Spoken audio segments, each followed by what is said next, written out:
2015 వరకు కూడా మా కుటుంబంలో నాకు ఆత్మీయులైనటువంటి కేవలం క్యాన్సర్ రోగంతోనే 5 చనిపోయారు.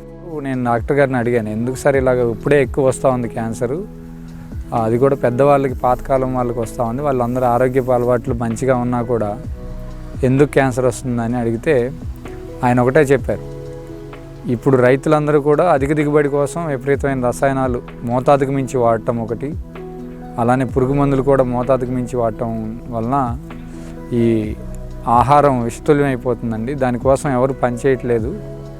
ఇలా ఎవరైనా యువకులు కనుక దానికోసం పనిచేస్తే బాగుంటుందనేది డాక్టర్ గారు ఇచ్చిన సలహా అన్నమాట.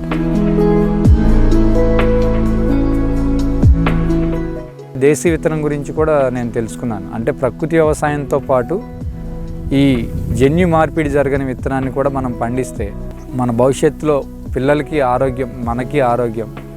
అలానే ఈ ప్రకృతి వ్యవసాయ విధానంలో ఈ విత్తనాలు పండించడం వల్ల మనకి రోగనిరోధక శక్తి పెరుగుతుందండి.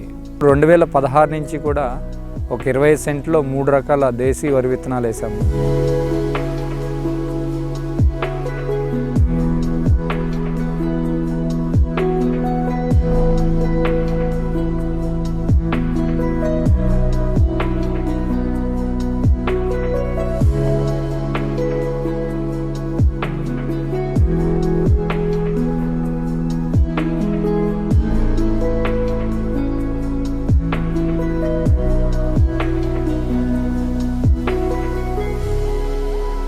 రైతు సాధికార సంస్థ తరపు నుంచి సిఆర్పి గారు, తాతాజీ గారు, అట్లానే మన ఎన్ఎఫ్ఏలు, గ్రామంలో ఉన్న ఐసిఆర్పిలు సత్యనారాయణ, రామకృష్ణ, సాంబయ్య గారు, రోసే గారు, వీళ్ళందరూ కూడా మాకు చాలా సహకరిస్తున్నారు.